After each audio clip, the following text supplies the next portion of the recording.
In the previous classical mechanics video, I looked at the motion of an object moving horizontally with a linear drag force. But now we want to look at what happens when you move up and down with the gravitational force. So what if I take this ball and drop it?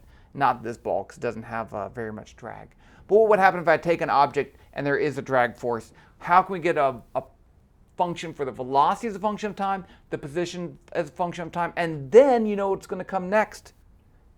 You know what's going to come next. It's going to be a numerical model in Python, and we can see if those two agree. It's going to be great, but there's a lot of work to do, so let's get started.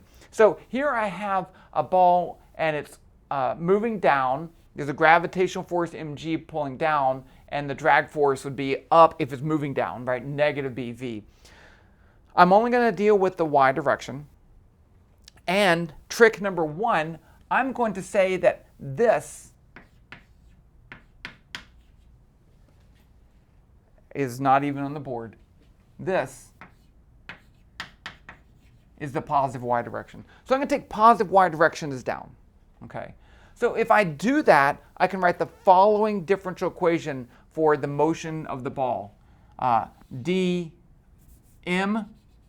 times acceleration, this is Newton's second law, the acceleration is dv dt, is going to be equal to the gravitational force, which is in the positive direction, right, because I called down positive, minus bv. So that's my differential equation. It looks very similar to what we had before. We didn't have the gravitational force, and so that was an easier equation to solve. But now with the gravitational force in there, we need a trick. So here's the trick number two is imagine as this thing falls, it's going to eventually reach a constant velocity where the drag force is equal to the weight. So we call that terminal velocity such that bvt equals mg. That's my terminal velocity where vt is a constant. So I can put in, instead of mg, I can put in bvt.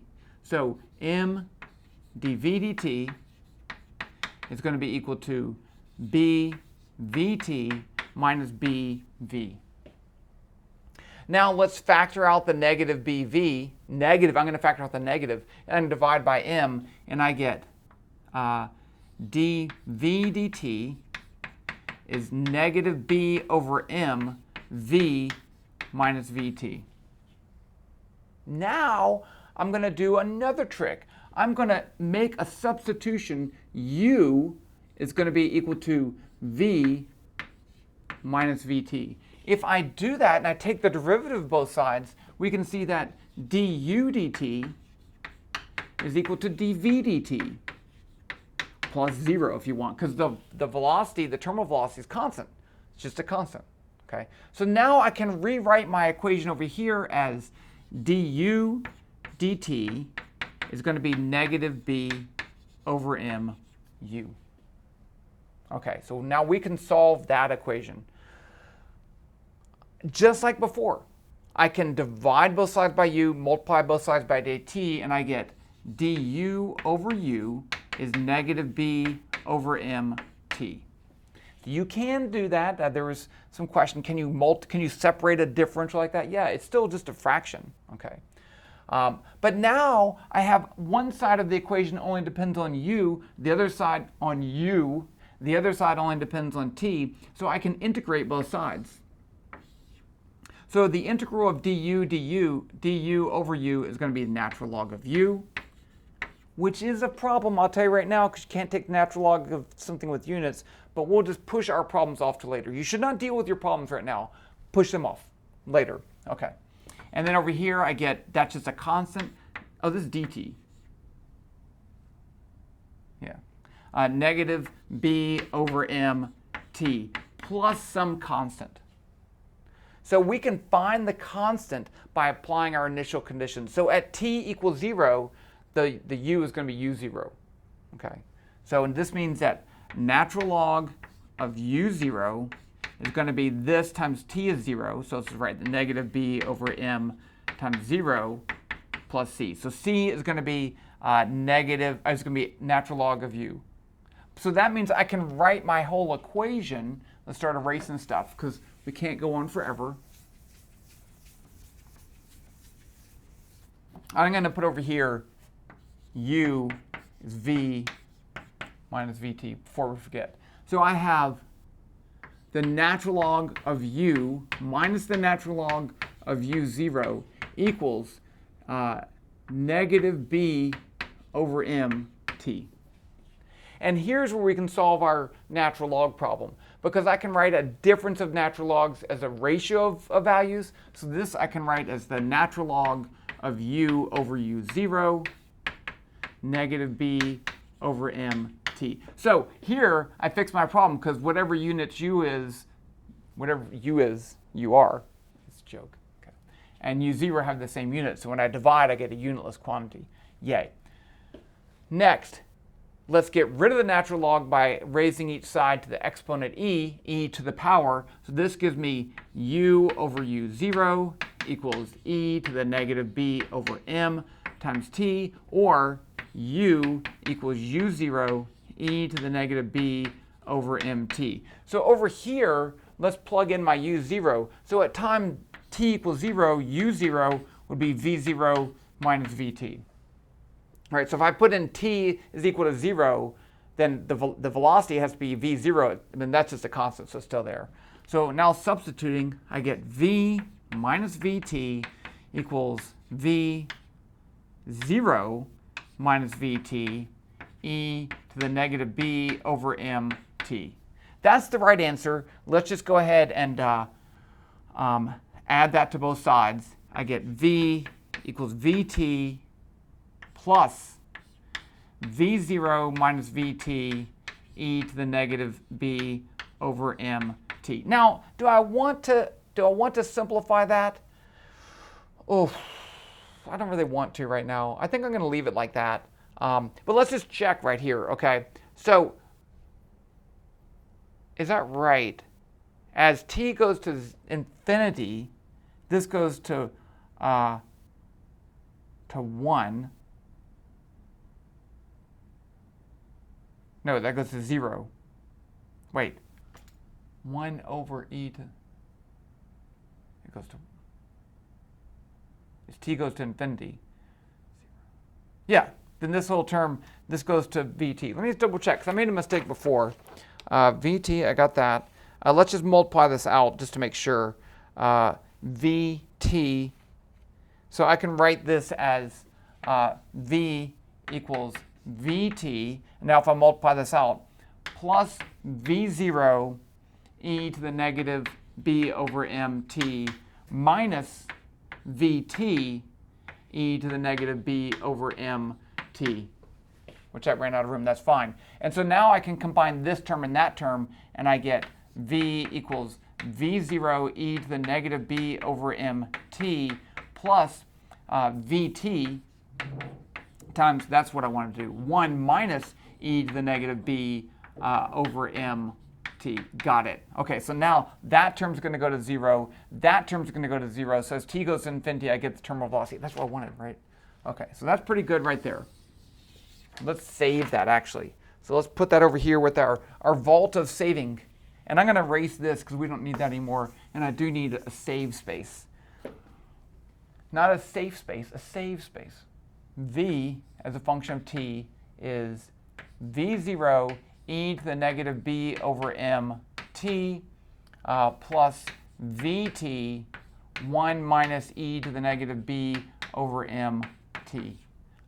That's good. Okay. Whew. You got to be careful, you know. You got to watch all of your little algebraic stuff, think about each step, and fix your mistakes before you get too far and get out of control. So that's my velocity as a function of time. Next, I want to get my position as a function of time. So I'm going to write the velocity as dy dt. So dy dt is equal to all that, v0 e to the negative b over mt plus vt 1 minus e to the negative b over mt. And I can multiply both sides by dt, and I get dy equals, I'm going to write it as two terms, v0 e to the negative b over mt dt plus vt 1 minus e to the negative, I should really write that all as a separate term. I can write this as 3 terms. I'm going to multiply that out. So I have plus vt dt minus vt e to the negative b over mt dt. That side only depends on y. That side only depends on time. Integrate both sides. Okay, what's the integral of dy? I know, we all know it's just y. Let's say y, and let's put the constant over there plus c. Again, it's all going to work out no matter where you put that constant. Now right here I have this term, v0 e to the negative b over mt dt. I can integrate that. So that is going to be equal to negative v0 m over b e to the negative b over mt. I'm going to make a mistake. I'm just letting you know. So when I make a mistake and you say, oh, this is terrible, I told you I was going to make a mistake. So just to double check, if I take the derivative of this, I get back up there, right? Yeah, I do.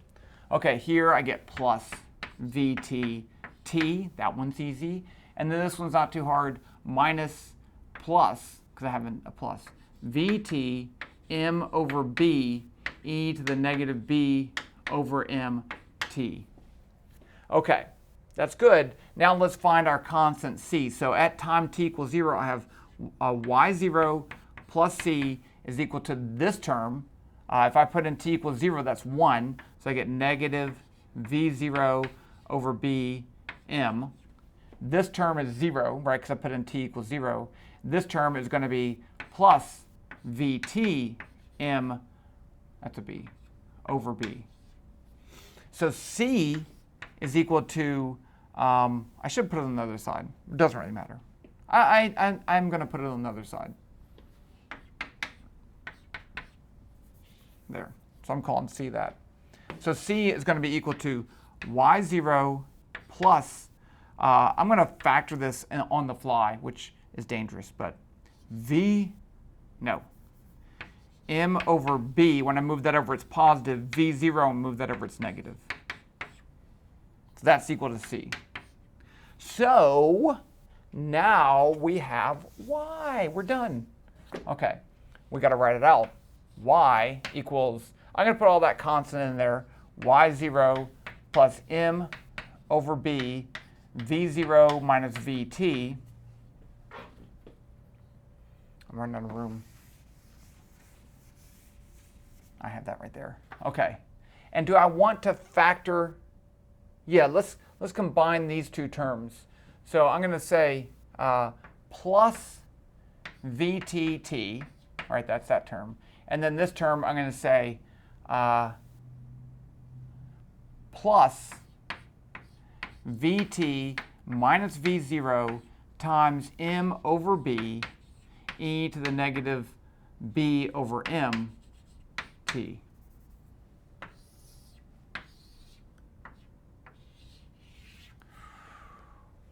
Whew. Okay, I looked down over here at the time, I'm like, I wonder if I didn't start the video, but I did, so we're good. So those are my two solutions. Let's just check, right? Because one of the things I should know that as t goes to infinity, it should be moving at a constant terminal velocity, so the position should be changing at a constant. So let's put in as t goes to infinity, these are all just constants right there. That's fine. This goes to 0, so yeah, it just goes as constant, so that's good, yeah. Okay, now what we're going to do is to do a numerical model, and I like to just review the numerical model idea because we forget, and it's important that you can always do things again. So the idea is to take our differential equation, I'm going to write it as A, MA equals mg minus bv. That was my differential equation, right? And I'm going to say delta t is 0.01. So I'm going to break it into a short time interval. During that time interval, I'm going to assume the acceleration is constant. So the acceleration would be equal to g minus b over mv. I can calculate that. I know my velocity. Let's say I know my velocity. Now I can set that equal to delta v over delta t, where that's the change in velocity over that time interval. So with that, I get v2, v1 plus a delta t. So this says if I calculate the acceleration and I know the velocity at the beginning of the time interval, I can find the velocity at the end of the time interval by multiplying by delta t and adding that to the acceleration. Then I can do the same thing for the velocity. I can say the velocity is delta y over delta t, which is y2 minus y1 over delta t. So y2 is equal to y1 plus v2 delta t. I just calculated that one first, right? So I'm going to, 1, calculate the acceleration. 2, update the velocity. 3, update the position. That's all I'm going to do. Now, I do need numerical values for this. So let's say v0 equals 0. We'll start off with that. I'm just going to pick some values that I used before that worked. Mass is 0.01. B is 0.01 also. And then y0 is 0. So we can do it numerically, and then we can plot our analytical function too and see if they agree. And if they don't agree, then we have a problem. Spin around. Okay. Python. Let's switch to Python. Here we are. Hello, Python. So I'm using WebVPython in Trinket just because it looks better. So let's just get started. Number 1, I'm going to need a graph. I need to enter in here too. G1 equals graph. Graphing's pretty easy, but I can give it a X title. I'm going to plot velocity versus time. X title is going to be time in seconds. Y title equals velocity in meters per second. And then I'm going to give it a width and a height. And that just makes the size of the graph. And this looks a little bit small. I'm going to make it a little bit bigger. Okay. Yeah, I like it. I like it nice so everyone can see. Next, I need to plot a function. So I'm going to call this FV for the velocity function. It's going to be G-curve color equals color.blue. So I'm going to need that for my graphing. Next, I'm going to enter all my values. So I have G equals 9.8, M equals 0.01, B equals 0.01, Y equals 0, V equals 0. So here, since I'm doing a numerical calculation, I'm going to be updating these values. So I'm just going to, I don't have to call it V0, which I will do later. That's just the initial position I'm going to change that. I need T. T equals 0. And dt equals, let's put this down, dt equals 0.01. Okay, let's just do this for 4 seconds. So while t is less than 4, colon. So the first thing I'm going to do is to calculate the acceleration. A equals g minus b times v over m. That's the same equation I had up there, right? Now I'm going to use that to update the velocity. V equals v plus a times dt. So here again, I'm updating the variable v. I'm updating the velocity. So I don't need v1, v2, v3, and so forth like that. Now I'm going to update the position. Y equals y plus v times dt. And then finally, I'm going to update time. T equals t plus dt. And then I'm going to plot it. fv.plot tv. I don't know if it's going to run, because I might have made a mistake. But let's just go for it. Okay, pretty nice. Now, let's just double check, right? You can see that this is approaching. I want to make my window a little bit smaller. Okay, that's better. It's approaching some constant velocity. If I run it for longer, it should get there. But that's that terminal velocity. Let's just print out the terminal velocity just to see if we have the same thing. So I'm going to say Vt, the terminal velocity, is m times g over b. That's what I had up there. And let's print that. Print Vt equals Vt. And let's give it units, meters per second. And let's run that. So the terminal velocity is 9.8, and you'll see here it's getting there. It's very close. So we could run it for longer. I'm not going to do that. We could do that if we wanted to. Let's go ahead and plot the theoretical velocity from our calculation and see if we get the same thing. So I'm going to make another a graph FVT for theoretical. G curve color equals color dot red. And then I am going to down here, I'm going to make these two variables that I don't change. I can call this one y0 equals 0, v0 equals 0. Okay. Now, in my loop, I'm going to calculate the theoretical velocity. I'm going to call it vt, lowercase, which is a bad idea because I have a v capital T, but I'm going to do bad things. Sometimes you got to have bad ideas and just do your bad ideas. So I'm doing a bad idea. But now I'm going to take my equation right there and just type in my equation if you can see it up there. So I'm looking back here. I have v0 times exponent negative b over mt, so negative b times t over m. That was that first term. And then I have plus vt plus v capital T, see, bad idea, but did it anyway, times parentheses 1 minus exponent negative b over mb exponent negative b times t over m. What the heck? Yeah, that's right. Okay, now let's plot that. FVT dot plot TVT. I don't know if it's going to work. It could work. I didn't even save it. I will give you the code. Run. Okay, it worked. So you notice that we have that red curve, and the red curve is right on top of the blue curve, and you can't even see it. If I go down here and change my time interval to just 0.1, let's see if they're still the same. Now you can see there's a slight difference between those two, but still pretty good. The numerical did a pretty good job. Okay, now we need to do the position. So let's make another graph. I'm going to copy this. In WebVPython, if you make a graph and then put functions below it, and then make another graph, it's going to automatically put those functions in the graph above it. Okay, so let's call this G2, and this is going to be position versus M. And then I need to plot things. So Fy equals G curve color equals color dot blue, and then Fyt, the theoretical one, is G curve color equals color dot red. So now down here I'm going to plot those, but I need to calculate my theoretical y. Yt, now this is a longer equation. Yt is y0 plus m over b times v0 minus vt. I almost did that.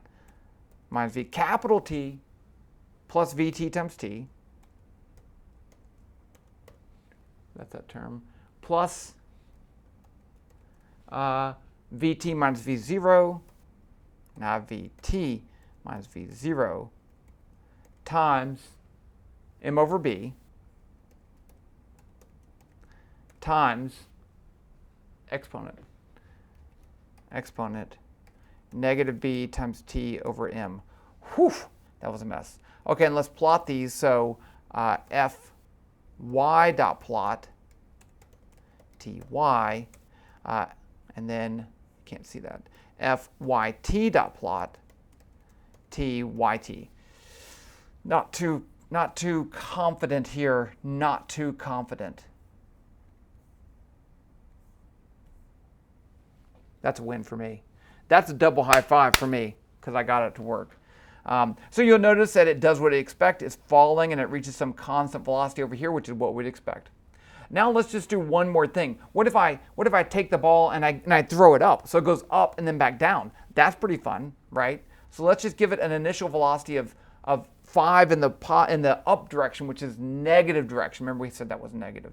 So I'm going to say the initial velocity is negative 5. I'm just picking a value, okay? And so this is going to be negative 5. And I have those as separate values. I enter it twice because sometimes when you set two variables equal to each other, they both change, and I never remember which way it goes. So if when in doubt, just be safe. Be safe out there, people. Okay, let's run this. So really, this is the curve. I want to go faster. Actually, I guess I have to run it for less time. Let's run it. Let's make it go faster. What if I throw it up at terminal velocity? Or faster than terminal velocity. That's fun. And then let's do this for 2 seconds.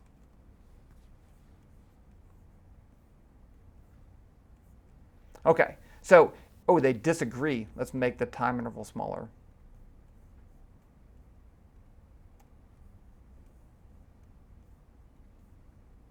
Okay, that's good. So it goes up, reaches some maximum height, and then falls down. So that's a pretty, down is in the negative direction. Down is in the positive direction, remember? So that looks pretty good. I'm pretty happy with the two solutions agree, so we've pretty much done everything that we need to do. What you could do is you could say, well, how high does it go? That's that value right there. How high would it go if there's no air resistance? How long is it in the air? There's a whole bunch of cool things you can do like that. And we will do even more of that when we look at projectile motion with linear drag, because we can solve that problem. It's going to be great.